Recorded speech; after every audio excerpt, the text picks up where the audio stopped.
Algunas escenas de este programa han sido recreadas. Es viernes por la noche en octubre de 1993.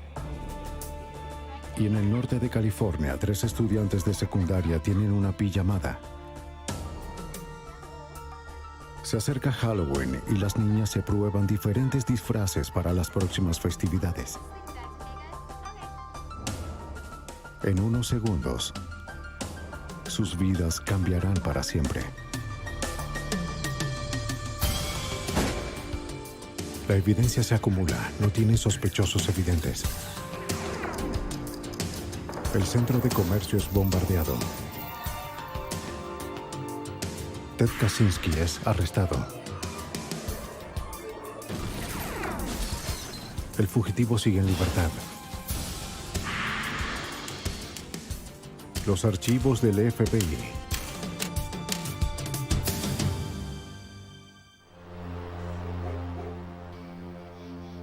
Polly Klaas, secuestrada. 1 de octubre. Polly Klaas y Gillian Pellan esperaban a otra amiga fuera de la casa de Polly en Petaluma, California. Hola. Hola, Kate. Sí. Eran alrededor de las 8:30 cuando Kate Macklin y su madre llegaron. Las 3 niñas estaban listas para divertirse. Era viernes. Había helado en el refrigerador y se quedarían despiertas toda la noche. Esta iba a ser una fiesta. Vamos a hacer la fiesta. Tengo algo especial. Sí, vamos a divertirnos.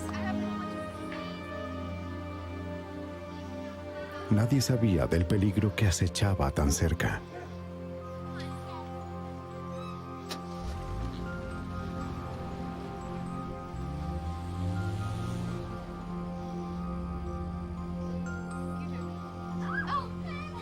Las niñas estaban en la habitación de Polly, pero no podían evitar hacer ruido tan fácilmente. Les voy a ganar. Alrededor de las 9:45, la madre de Polly, Eve Nicole, fue a ver a las niñas y les pidió que bajaran la voz. Estaba sufriendo de migraña y quería acostarse temprano.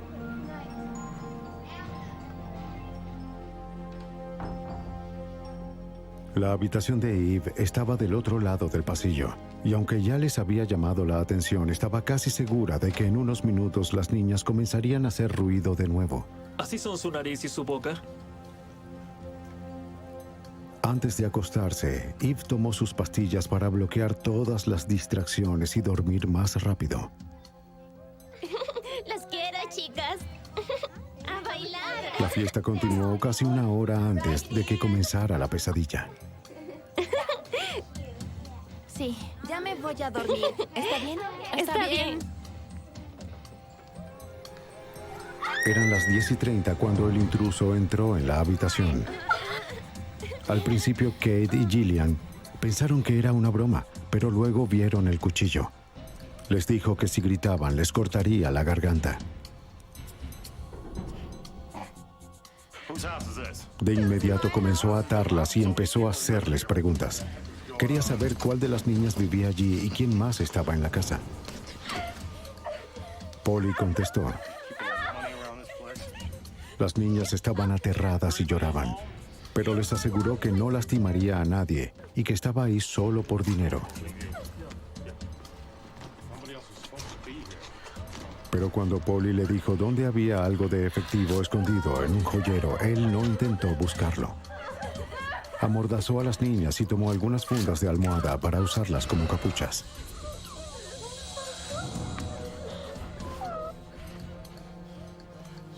Hizo que Polly se levantara y les dijo a las demás que contaran hasta 1000. Dijo que para cuando terminaran, ella estaría de vuelta.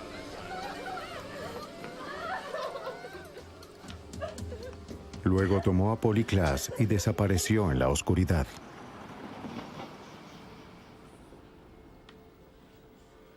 Los oficiales de la policía de Petaluma aparecieron en la escena luego de que las niñas lograran liberarse y despertaran a la madre de Polly. Llegaron en minutos. Los investigadores entraron a la habitación y comenzaron a revisar. La habitación estaba desordenada y daba la imagen de los eventos que habían ocurrido minutos antes. En el suelo había materiales para atar, tiras de tela cortadas. Los cables del juego de Nintendo habían sido cortados, al igual que la correa de una cartera. Las fundas estaban esparcidas.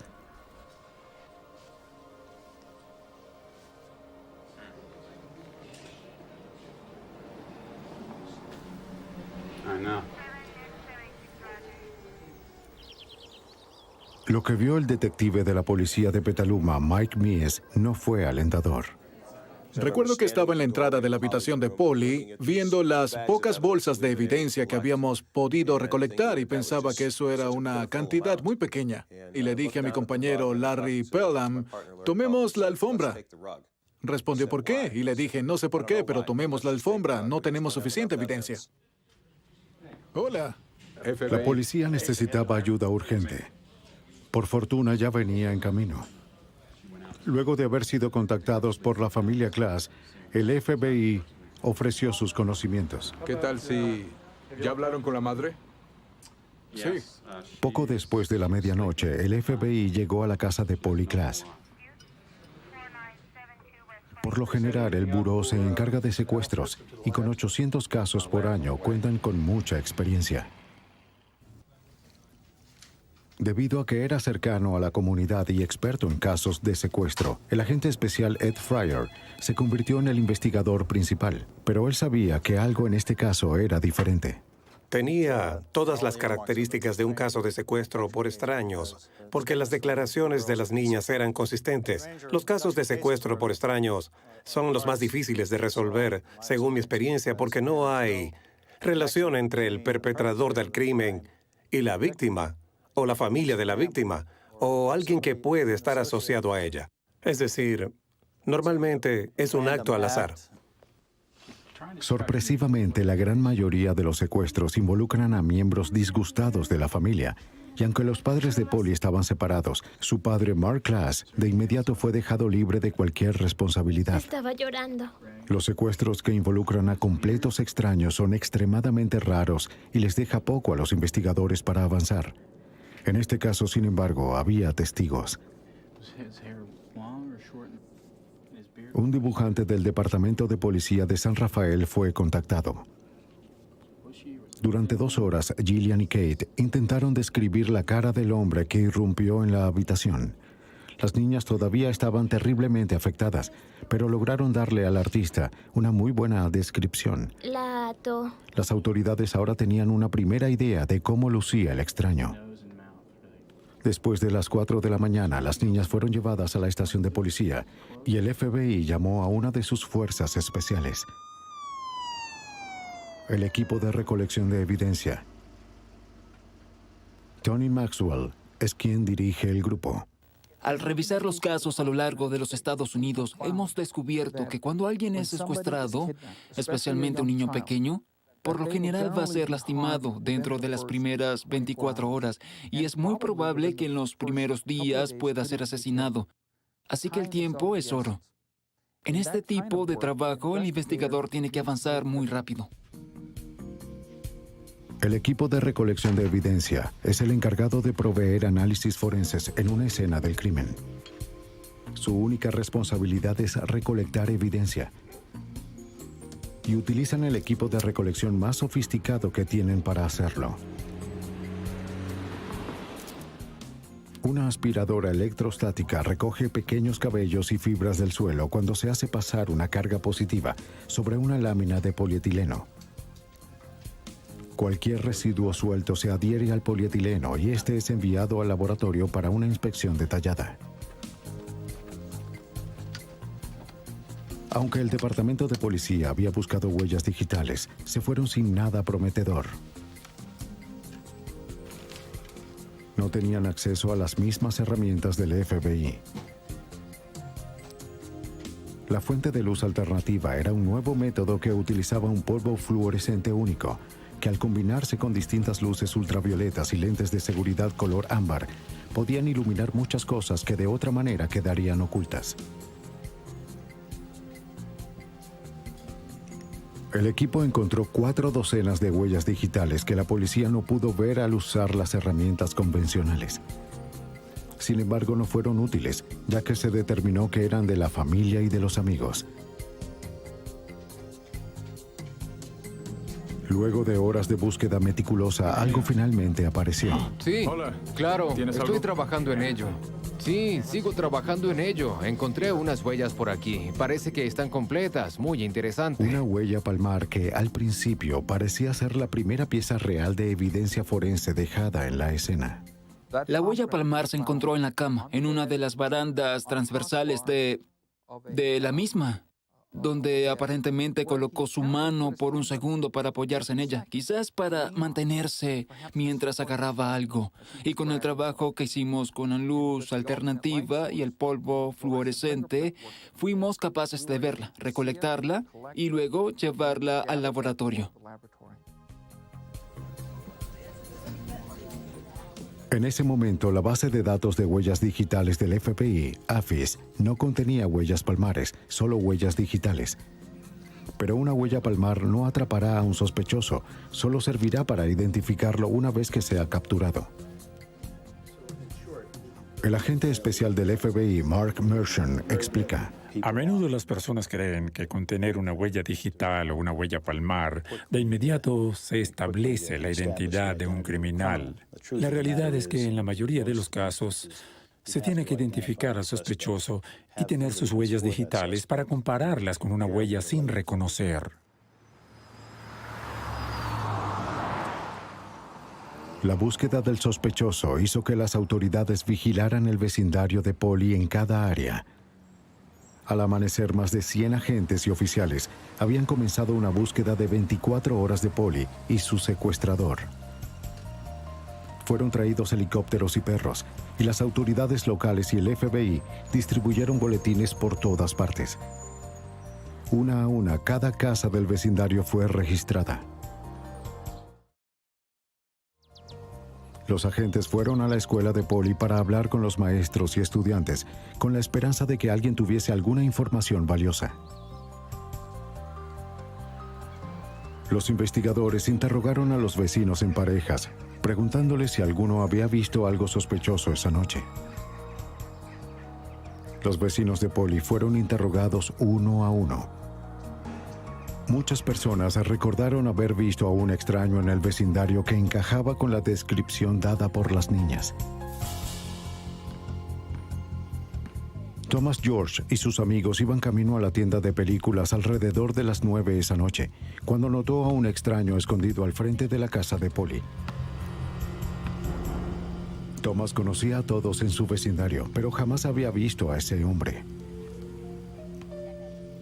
Al regresar a su casa unos minutos después, los jóvenes vieron que el extraño seguía allí. La descripción que Thomas les dio a las autoridades concordaba con el sospechoso que estaban buscando.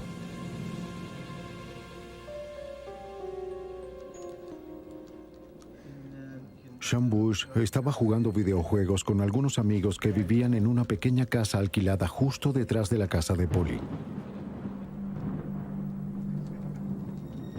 Eran alrededor de las 10:30 cuando Sean se asomó por su ventana.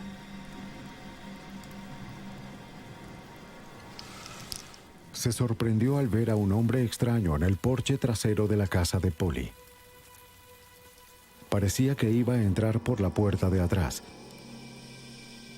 La descripción también coincidió con la del sospechoso.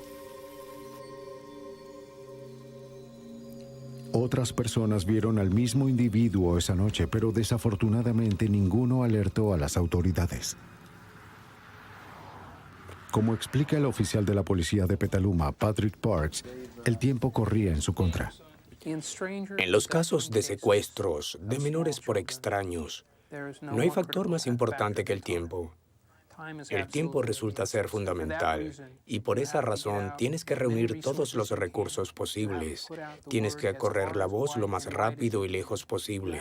Es necesario involucrar a la mayor cantidad de organismos, mantenerlos enfocados, hacer que sus esfuerzos se canalicen y, con suerte, lograr una resolución exitosa. Mientras los oficiales seguían registrando el vecindario, los investigadores del FBI comenzaron a ejecutar los procedimientos operativos estándar en casos como este.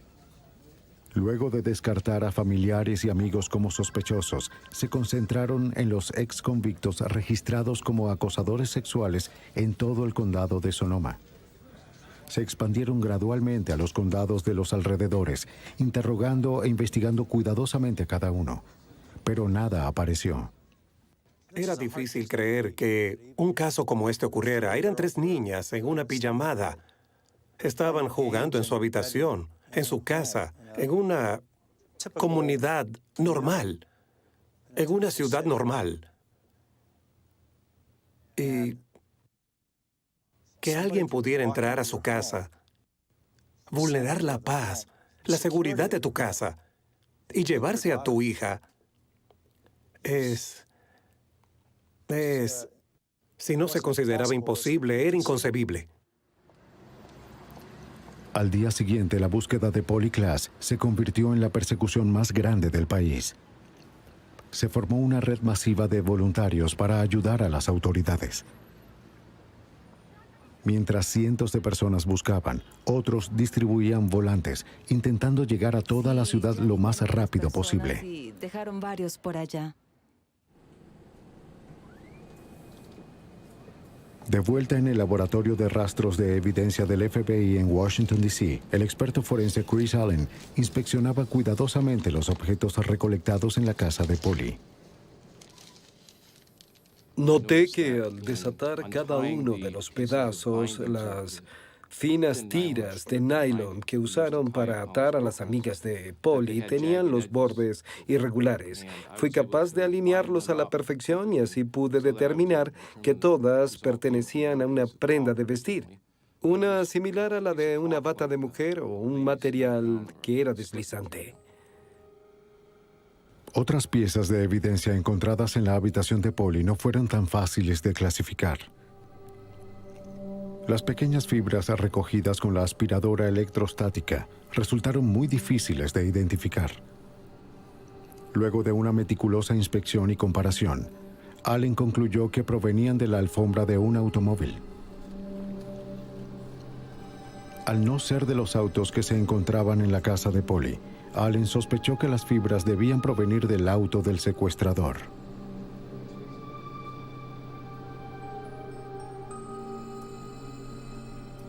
Uno de los objetos que encontró Allen se relacionaba un poco más al sospechoso. Encontré que al aspirar el área de la alfombra que se encontraba en la habitación donde Polly estaba jugando con sus amigas, había un cabello castaño oscuro que le habían quitado a la fuerza. Y digo esto porque había unos 3 o 4 milímetros de raíz en él. Era piel proveniente del cuero cabelludo que obtienes cuando el cabello es alado o arrancado a la fuerza.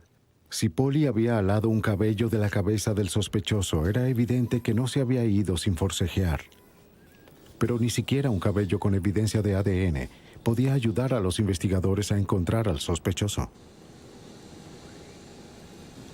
La huella palmar tomada en la columna de la cama le fue enviada a Michael James Smith, un especialista en huellas digitales del FBI. Al examinar la huella usando una luz láser, Smith determinó que ésta tenía suficientes detalles para fotografiarla. Pero la luz emitida por el láser le daba un color naranja y Smith necesitaba capturar una huella negra sobre un fondo blanco. Le indicó al fotógrafo cómo revertir el color para que la huella final se viera de la misma forma que lo haría en un formulario de antecedentes. Ahora era imborrable y podía ser archivada hasta que se capturara al sospechoso.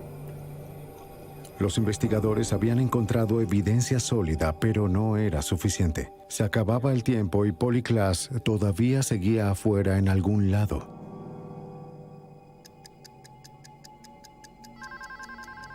«48 horas luego del secuestro de Polly Klaas, su padre Mark recibió una llamada. ¿Polly? Se escuchaba como Polly le dijo a su padre que estaba en la habitación de un hotel y que su secuestrador había salido a caminar un momento. ¡Polly! Luego se cortó la línea. Parecía el primer indicio de esperanza. Desafortunadamente, ya que la línea de Mark no estaba preparada para un rastreo, las autoridades no podían hacer más que esperar por otra llamada.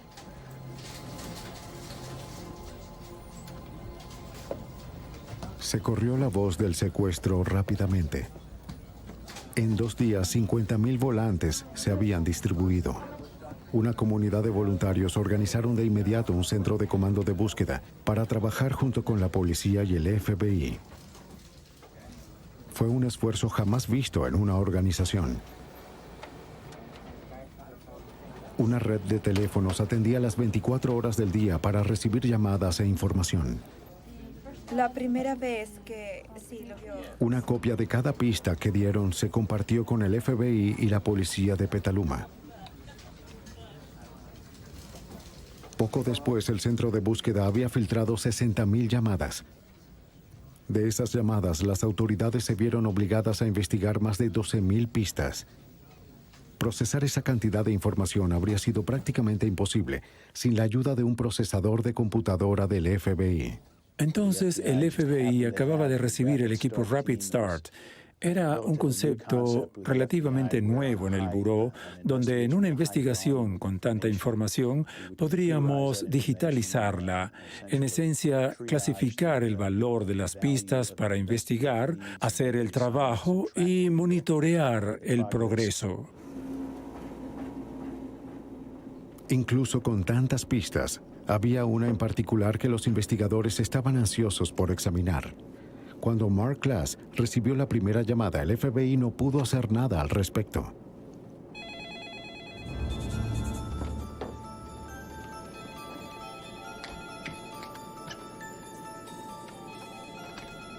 Para cuando volvieran a llamar, estarían listos. ¿Hola? Al igual que en la primera llamada, se escuchaba como Polly, y solo pudo hablar por un corto tiempo antes de que tuviera que colgar. Pero bastó para que las autoridades pudieran rastrearla. ¡Lo tengo!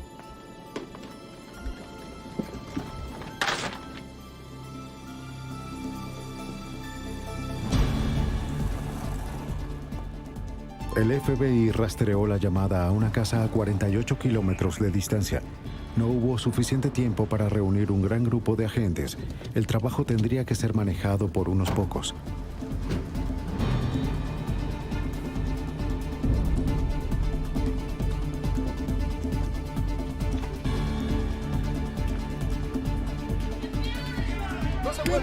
¡Quédese allí! ¡No se mueva! ¡FBI! ¡Abajo! ¡Abajo! ¡FBI! ¡Abajo! ¡Quédese allí! ¡No se mueva! FBI. Pero algo no estaba bien. Se trataba de una familia normal. ¡No se muevan! No había rastros de Polly o su secuestrador. ¡No se muevan! Los agentes se percataron de algo terrible. Cuando se sentaron con una de las jóvenes de la casa, ella confesó haber hecho la llamada. Admitió que sus amigos de la escuela la habían retado a hacer la llamada e imitar a Polly. Esto es muy serio, ¿entiendes? No quería. Todo el incidente había sido una broma cruel. Este era el único indicio que teníamos después de una semana de que Polly aún podía estar viva y estábamos seguros y confiábamos en que todo esto nos daría la solución para rescatarla, pero por supuesto no fue así. A mediados de octubre, Kate y Gillian fueron llamadas para dar otra descripción del hombre que las había atado. Una muy aclamada artista forense fue traída para dibujar un segundo boceto. ¿Hay algo que me puedan decir sobre el hombre al que habían visto antes? Tenía un raro corte de cabello. La artista era conocida por tranquilizar a los testigos lo suficiente como para obtener una descripción precisa. Las niñas estaban menos tensas que aquella noche y fueron capaces de dar más datos con que trabajar. El segundo boceto fue mucho más preciso. Este lucía como una persona. Con esta descripción de su peinado, de verdad podemos decir... Volantes nuevos se repartieron de inmediato. No había tiempo que perder. Si nos fijamos en algunos secuestros por extraños, encontramos normalmente la regla de los tercios. 1/3 de los niños secuestrados son rescatados con vida, 1/3 son encontrados muertos y del resto nunca se vuelve a escuchar nada más. A eso es a lo que nos enfrentábamos en esta investigación en particular, y creo que esa fue una de nuestras motivaciones para mantener un esfuerzo continuo. Luego de haber ofrecido una recompensa por el regreso de Polly, las autoridades recibieron una llamada exigiendo un rescate de $10,000. Señora, baje del auto. Rastrearon la llamada a un edificio en Petaluma. Esta vez un equipo SWAT llegó en un gran número. No iban a correr ningún riesgo. ¿A dónde va? Espere. Deténgase. Una vez más, las autoridades y la familia fueron engañadas. Las manos en la espalda. No te muevas, no te muevas. James Hurt, de 20 años, fue arrestado por intento de extorsión y hacerse pasar por un secuestrador. Fue un golpe duro para todos. Se volvió muy frustrante. Desde luego desviaba la investigación de su objetivo principal, pero debíamos lidiar con eso. No había otra manera. No podíamos ignorar esas cosas. Definitivamente consumió mucho tiempo y recursos. La familia se encontraba particularmente decepcionada. Los padres de Polly escribieron una carta al secuestrador que fue publicada el 17 de octubre en el San Francisco Examiner. Quien quiera que seas, donde sea que estés, por favor devuelve a Polly a su familia. Ella pertenece aquí. La extrañamos mucho, extrañamos ese brillo en sus ojos y su dulzura. Anhelamos ver su hermosa sonrisa y escuchar su melódica voz. También le escribieron a Polly: cariño, si puedes leer esto, por favor recuerda que tu mami y tu papi te aman mucho y seguiremos buscándote hasta que podamos tenerte a salvo en nuestros brazos amorosos de nuevo. Creo que nunca perdí la esperanza. Me comuniqué varias veces con Mark Glass, con Eve, miembros de la familia, y fue una pregunta que me plantearon muchas veces. Y mi respuesta fue no. No hemos perdido la esperanza. No perderemos la esperanza. En todo el país, la gente quería ver a Polly de vuelta en casa. Aparecieron pancartas.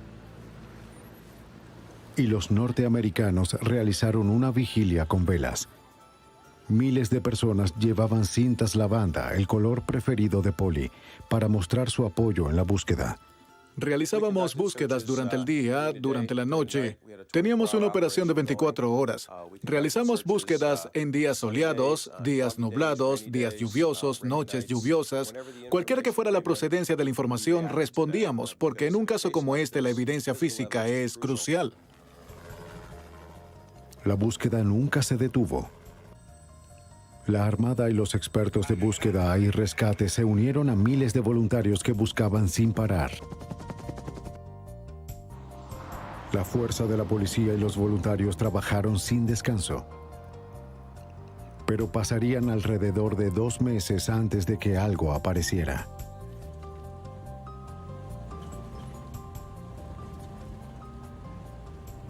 El 28 de noviembre de 1993. Fue 2 meses después de que Polly Klaas fuera secuestrada que las autoridades consiguieron la primera pista real. En el condado de Sonoma, un oficial fue llamado a la casa de Dana Jaffe. Se encontraba al final de un camino largo y sinuoso en la carretera de Pitian.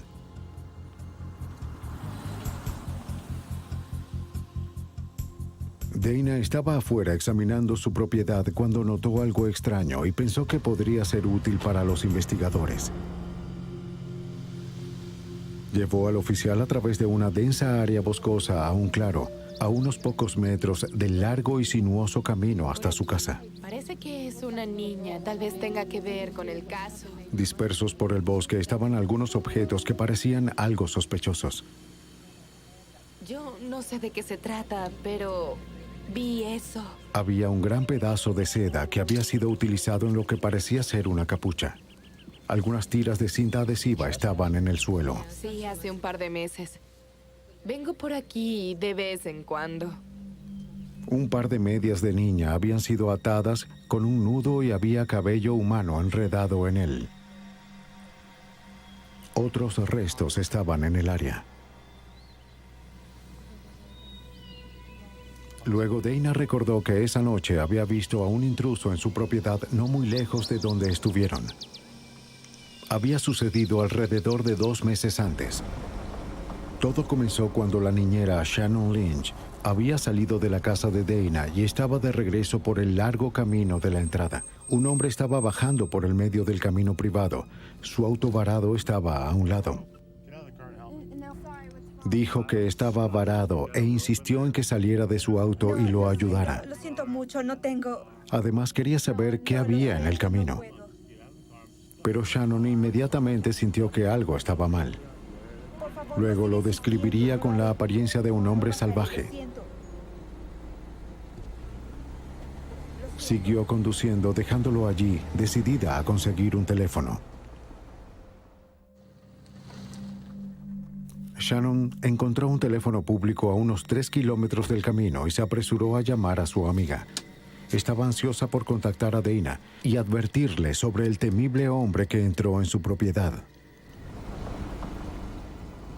Dana no perdió tiempo. Tomó a su hija y un bate de béisbol y bajó por la colina. Vio el auto como Shannon había dicho, pero el hombre extraño no se veía por ninguna parte. Continuó conduciendo hasta el pueblo y llamó a la policía.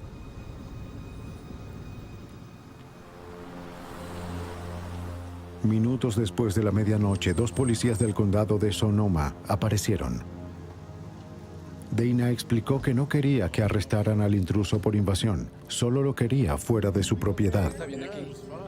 Los oficiales encontraron al intruso un poco agitado. En su aliento percibieron el alcohol y el sudor profuso. Había trozos de hojas y césped en su cabello, como si hubiese estado rodando en la tierra.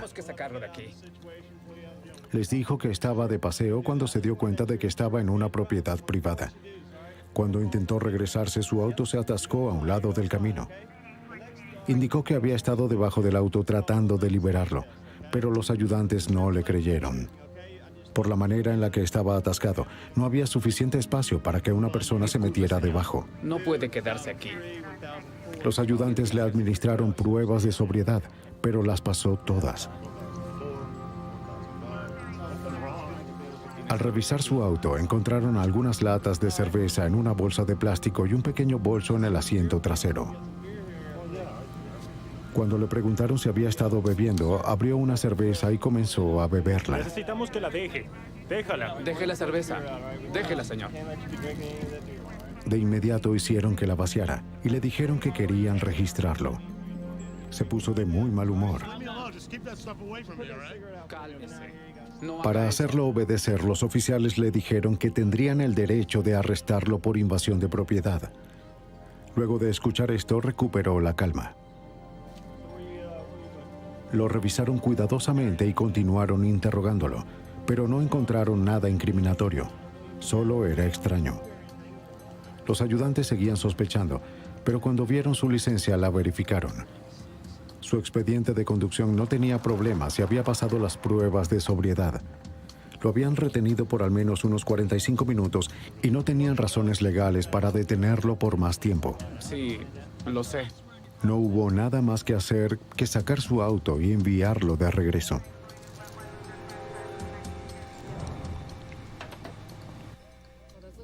Había ocurrido hacía 2 meses, la misma noche que Polly Klaas había sido secuestrada.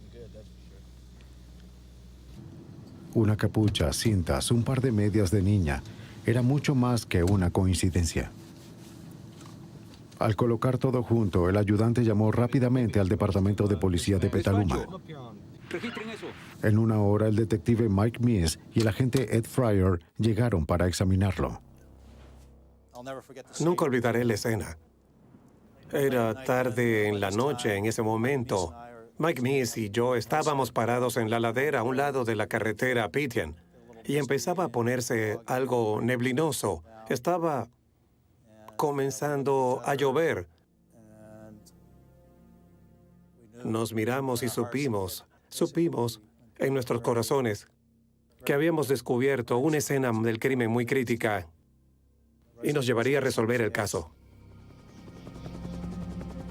Luego de reunir la evidencia, los investigadores comenzaron a buscar de inmediato en la carretera de Pitian cualquier rastro de Polly.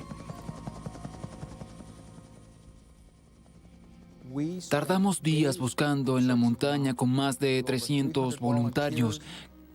Creo que teníamos 25 o 30 perros de búsqueda y condujimos una extensa búsqueda por tierra de Polly, creyendo que aún seguía viva, la cual era la premisa con la que trabajábamos. Mientras empezaba la búsqueda, todo empeoró. Las autoridades se reunieron con la policía del condado de Sonoma para obtener el reporte completo de lo sucedido en la propiedad de Dana Jaffe. El hombre interrogado por los oficiales fue Richard Allen Davis. Al acceder a su expediente criminal, se reveló que había sido puesto en libertad condicional luego de cumplir una sentencia por secuestro. Lo que descubrimos de Davis al principio fue que lo arrestaron por robo y secuestro en 1976, además de asalto con intento de violación. Descubrieron que en 1978 había sido arrestado por otro secuestro, así como por un par de acusaciones por asalto con arma letal. En 1984 había sido arrestado por un caso de secuestro, asalto con un arma mortal, incluyendo el uso de arma de fuego y robo a mano armada. Al leer estos reportes, nos dimos cuenta de que este hombre era problemático. Se trataba de un individuo realmente muy capaz de estar involucrado en un crimen como este. La foto policial en el archivo coincidía con la descripción de las niñas. Su madre vivía en Petaluma, lo que le dio una razón para haber estado allí. Todo comenzaba a tener sentido. Los objetos descubiertos cerca de la carretera de Pitian fueron enviados de inmediato al especialista forense Chris Allen en Washington, D.C. Lo más interesante fue un trozo de tela que encontraron en el bosque. Allen rápidamente pudo confirmar lo que los detectives sospechaban. Lo que tratábamos de hacer era establecer si los bordes recortados se alineaban o no. Las tiras del medio representaban el material que fue encontrado en la habitación de Polly, las cuales fueron usadas para atar a sus amigas. Posteriormente, en el segundo envío, recibimos la prenda que fue encontrada en el lugar de la carretera Pitian. Todas encajaban bien como un rompecabezas, con los bordes y las piezas de tela que coincidían de punta a punta. Con las tiras halladas, era más que probable que Polly Klaas hubiese estado cerca de la casa de Dana Jaffe luego de su secuestro. Y sin ninguna duda, Richard Allen Davis también había estado allí.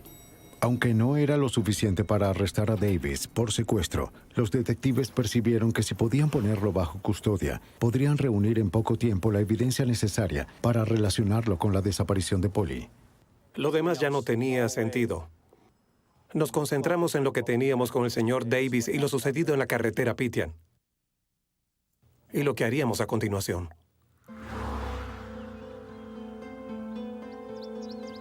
Cuando los investigadores descubrieron que Davis tenía una orden judicial por violar su libertad condicional y conducir ebrio, decidieron buscarlo. Pero no estaba en su casa cuando llegaron. Luego, un oficial que aseguraba el perímetro en los alrededores detuvo una camioneta. En el auto iba Richard Allen Davis.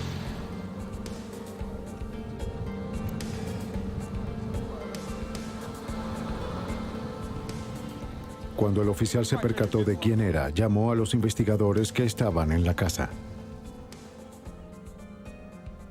¿Hay algún problema? No, señor. Espere aquí.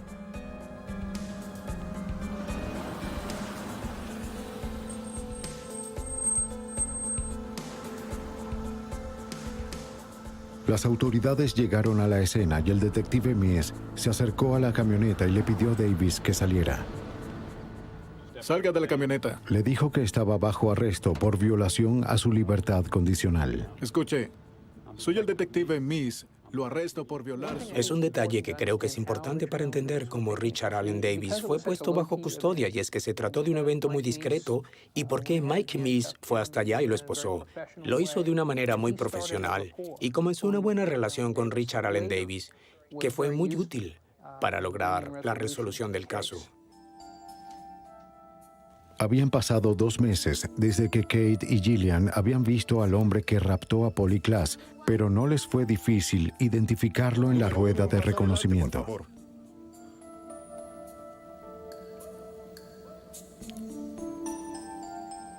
Incluso sin la barba, era un rostro que no podrían olvidar jamás. Uno vuelva, por favor. Aunque había sido arrestado por violación de libertad condicional, Davis fue interrogado sobre el secuestro.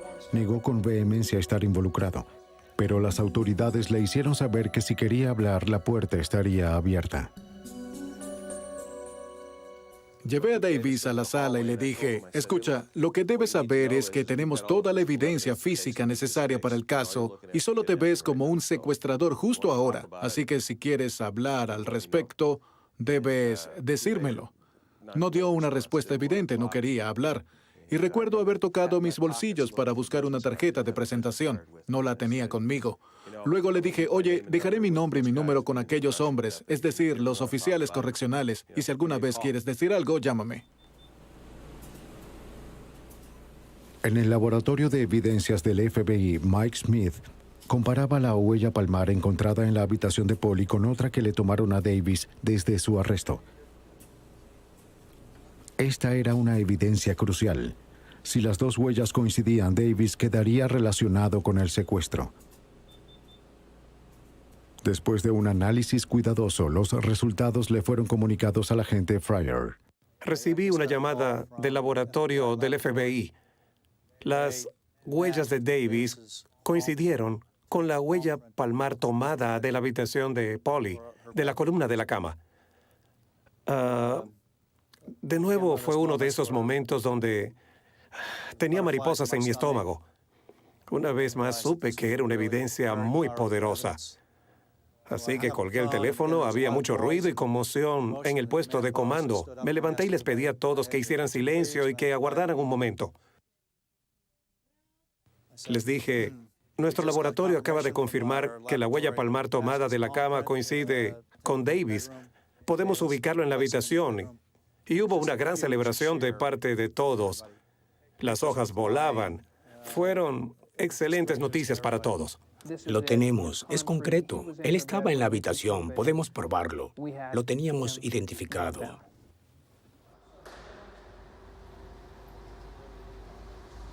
Aunque las noticias de la huella correspondiente se habían hecho públicas, David estaba recluido en aislamiento y no había escuchado nada al respecto. Luego, un día, un amigo fue a visitarlo. Él instó a Davis a hablarle a las autoridades y decirles dónde estaba Polly. Pero él continuaba negando su responsabilidad. Su amigo le dio las noticias que ya el resto del país había escuchado. Fue una completa sorpresa. David sabía que iba a ser imposible explicar cómo su huella palmar coincidía con la de la habitación de Polly. Solo había algo que podía hacer. En la mente de Davis, ahora debía hacer algo, y eso era intentar hacer cualquier trato posible con las autoridades, porque sabíamos que él había estado en la habitación. Podíamos ubicarlo ahí. Mientras continuaba la búsqueda masiva de Polly cerca de la carretera de Pitian, el detective Miss fue notificado para llamar a la cárcel. Este era el momento que todos esperaban, y Miss estaba ansioso por lo que podría descubrir. Luego de esta espera, Davis atendió el teléfono y reconocí su voz. Supe que era él y me dijo, oye, lo arruiné totalmente. El detective Miss y el agente especial Larry Taylor se reunieron con Davis en la sala de interrogación, donde reveló los detalles de la noche del 1 de octubre. Aunque vivía en lo que parecía un hogar de transición, había aplicado para un permiso de pasar la noche y visitar a su madre en Petaluma. Al no poder conseguir la casa, bebió algunas cervezas y caminó por las calles del vecindario de Polly. En un punto fue detenido por un hombre que quería venderle algo de marihuana. Él decidió aceptar y compró un cigarrillo. En sus propias palabras, Davis se sintió muy mareado y fue a la tienda por más cerveza. Pronto se encontró deambulando por el vecindario sin rumbo. No estaba seguro de dónde estaba o de qué estaba haciendo. Pero Davis había llegado preparado al vecindario. Traía consigo una mochila con ataduras y cinta adhesiva. Los expertos forenses fueron capaces de determinar que él había cortado las tiras con un par de tijeras, un hecho que implica intención. Davis dijo que escogió una casa de la calle al azar y que entró por una ventana abierta. Recordó haber oído voces en la televisión y dijo que agarró un cuchillo de la cocina. Mencionó que no recordaba nada después de eso. Afirmó que lo siguiente que supo era que estaba conduciendo su auto y que se sorprendió de encontrar a una niña sentada a su lado. Ella se quejaba de que sus manos ardían. De acuerdo a Davis, él ajustó las tiras y condujo preguntándose qué había hecho y qué debía hacer después. Luego condujo fuera del camino y su auto se atascó.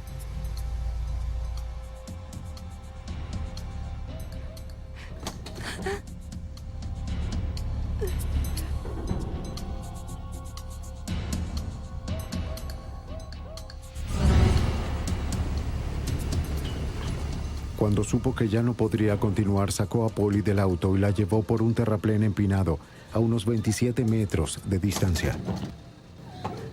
¡Sal de ahí! Tú vendrás conmigo. Planeaba dejarla en la oscuridad hasta que encontrara la manera de liberar el auto.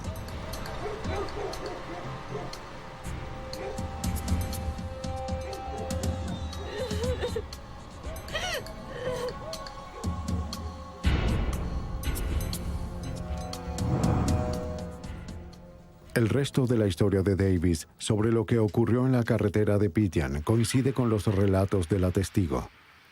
Al momento del incidente, el reporte sobre el secuestro de Polly sonaba en las radios de la policía. Pero los oficiales los tenían en otra frecuencia y no los habrían escuchado aunque hubiesen estado en sus autos.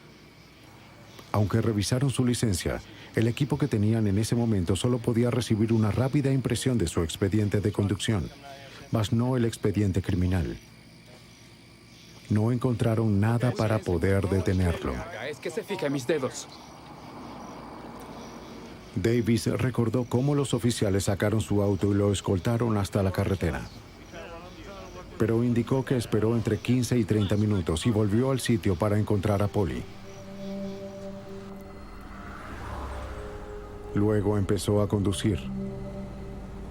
En un punto se dio cuenta de que debía deshacerse de ella. Al fin, las autoridades habían descubierto lo que ansiaban saber. Polly Klaas estaba muerta. Y Richard Allen Davis era el responsable. Davis accedió a llevarlos a un lugar en el área desierta de Cloverdale donde había dejado el cuerpo. Era de noche, pero los inspectores sentían que la necesidad de confirmar la historia de Davis no podía esperar hasta el amanecer. Los guió a un campo desolado. En el campo, los investigadores descubrieron el cuerpo de Polly Klaas.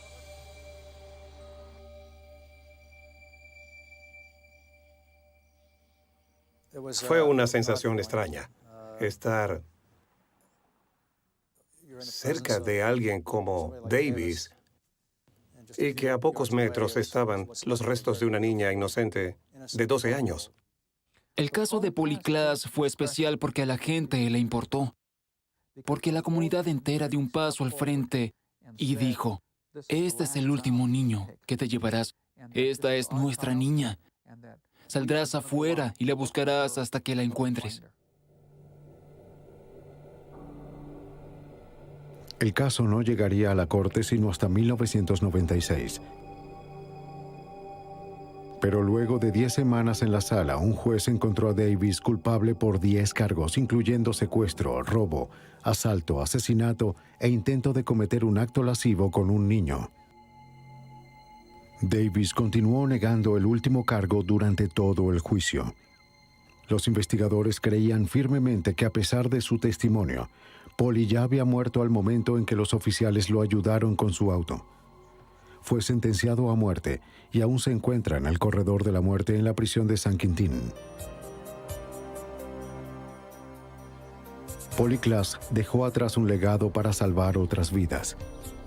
La manera en que los casos de personas extraviadas son manejados cambió por siempre desde la investigación. Las bases de datos policiales ahora están conectadas a diferentes agencias para proveer información vital a múltiples jurisdicciones.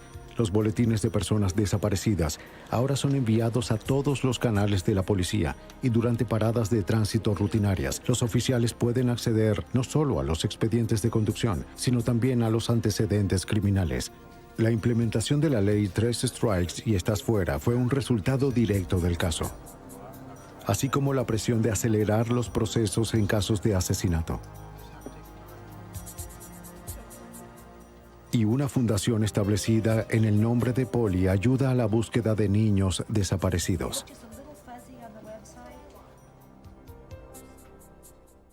El involucramiento del FBI fue crítico para llegar a la resolución de este caso. Si no se hubieran involucrado desde el inicio, es dudoso que hubiésemos resuelto el caso o que lo hubiéramos logrado tan rápido, a pesar de que pareció un largo tiempo. La singular sociedad que se formó entre la policía local y el FBI fijó un precedente que continúa hasta este día.